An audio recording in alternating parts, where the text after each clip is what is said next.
Assalamualaikum semua pelajar. Hari ini cikgu akan meneruskan dengan topik isu pasaran, iaitu topik yang cikgu akan sentuh adalah 2.1.11 iaitu keseimbangan pasaran dan 2.1.12 iaitu jadual dan rajah keseimbangan pasaran.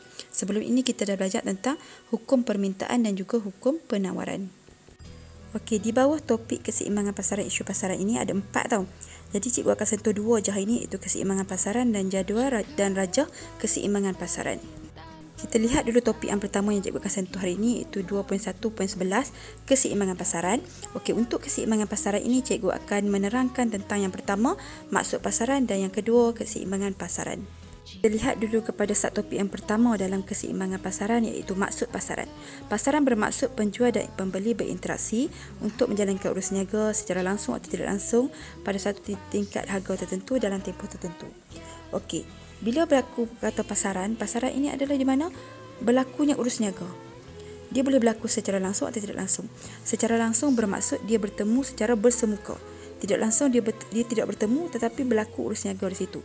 Okey, secara langsung contohnya berniaga di kedai runcit, Tesco, supermarket dan juga pasar raya lah.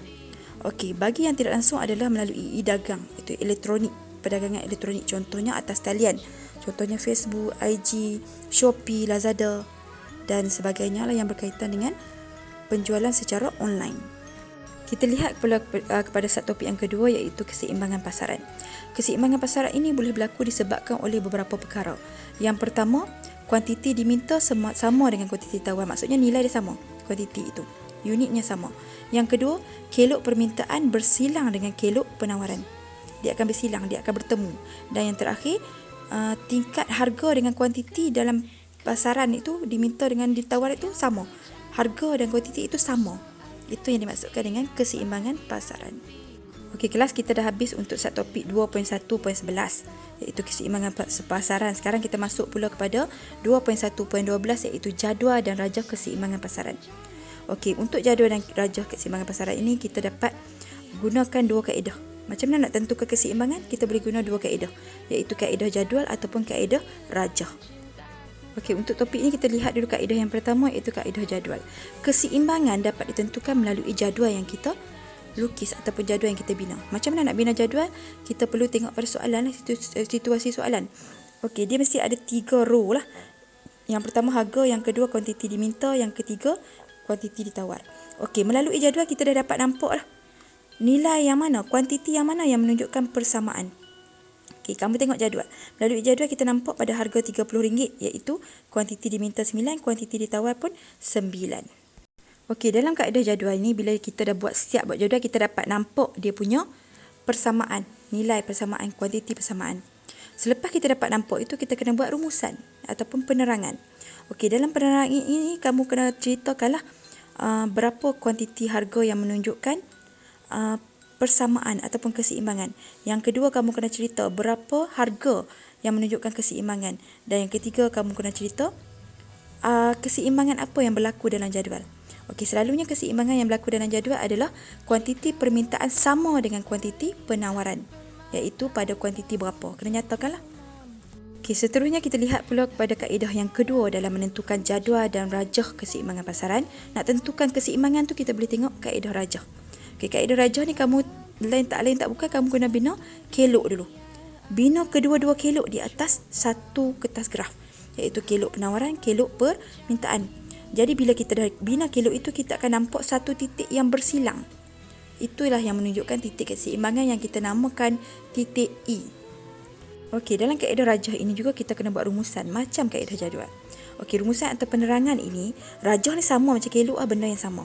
Okey, dalam rumusan ataupun penerangan ini, yang pertama kamu kena cerita dulu berapa harga, tingkat harga yang keberapa. Tak kisahlah yang mana dulu nak cerita lah.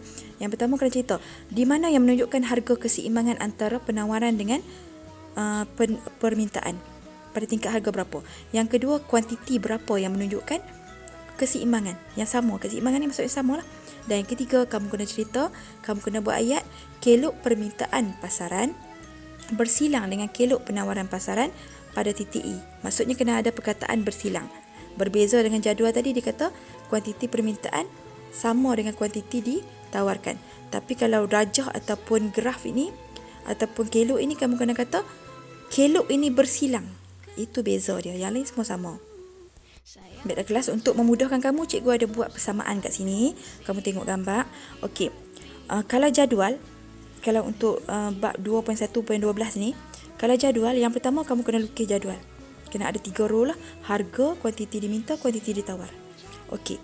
Dan melalui jadual itu kamu dah pindah jadual. Yang kedua kamu kena buat rumusan. Rumusan ni nak masukkan apa kelas? Yang pertama kamu kena cerita pada harga yang berapa, tingkat harga berapa yang menunjukkan keseimbangan di antara permintaan dengan penawaran. Harga berapa? Contohnya harga RM30. Okey, sudah. Yang kedua, kena cerita pada harga RM30 itu kuantiti yang sama itu berapa? Contohnya dalam soalan tadi, dalam jadual tadi 9,000 unit. Dan yang ketiga, kamu kena cerita buat ayat keseimbangan. Ini ayat keseimbangan iaitu kuantiti diminta sama dengan kuantiti ditawar. Untuk jadual kita kena guna perkataan sama. Sebab bila jadual ni kita tak nampak sangat ayat matematik dia.